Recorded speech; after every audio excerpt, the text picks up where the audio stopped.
Good morning. So this morning I want to share out of 2 Corinthians chapter 9. I want to read verses 6 through 8. But this I say, he which soweth sparingly shall reap also sparingly, and he which soweth bountifully shall reap also bountifully. Every man according as he purposeth in his heart, so let him give, not grudgingly, or of necessity. For God loveth a cheerful giver. And God is able to make all grace abound towards you, that ye always having all sufficiency in all things may abound to every good work. So, it's talking about being a cheerful giver.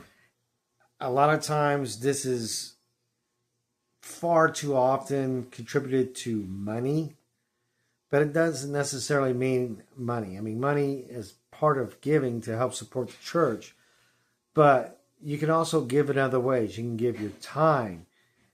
You can give possessions to needy people. Or you can give wisdom, knowledge to somebody.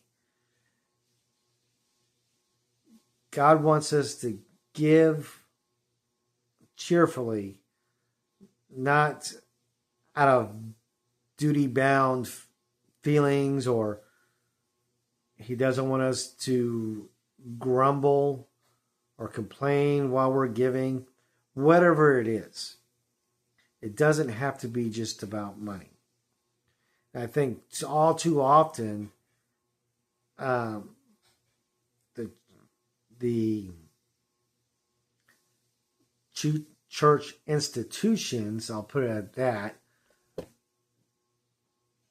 are hyper-focused on the money part. There's so many other things that we can give.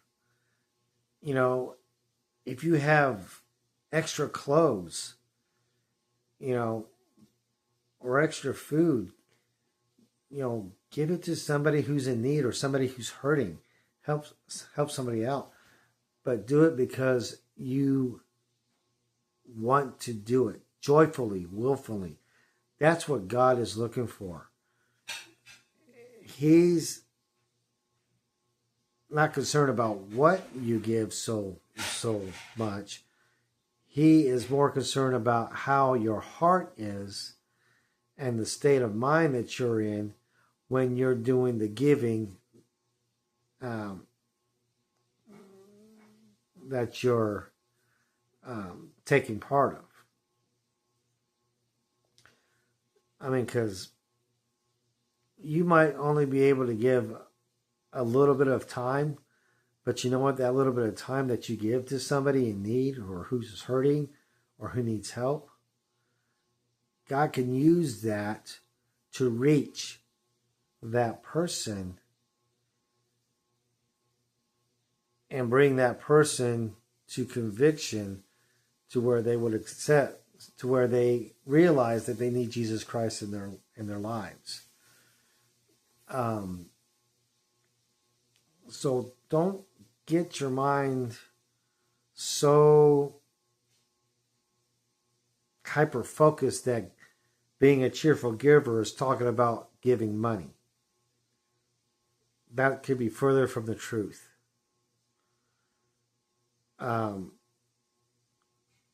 Money is practically nothing to God. I mean, Jesus even tells us that you cannot serve two masters. You can't serve God and mammon or money. You'll love one and you'll despise the other. So he wants a willful, joyful heart.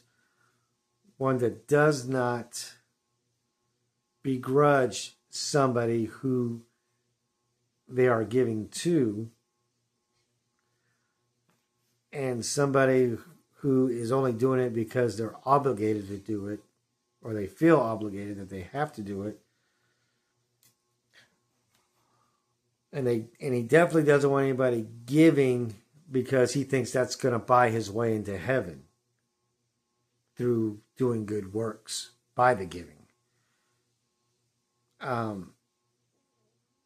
can't stress it enough. It has to be a sincere, humble desire to please God in your giving. And when you're giving, you shouldn't expect anything in return. That's another thing. Too often do we have people give to other people or give to organizations, but they want something in return. And that's not a cheerful giver either. That's somebody who's expecting a payback for what they did. And that's not God-driven, and that's not Spirit-driven. So, in close, whatever it is that you give, be it food, money, clothes, time, wisdom, an open ear, listening, whatever it is, as long as your heart is purposeful in doing it because you want to do it willingly, cheerfully, and because God is going to be glorified by your giving, then that's what he's looking for. So, until tomorrow, God bless you, and we'll see you then.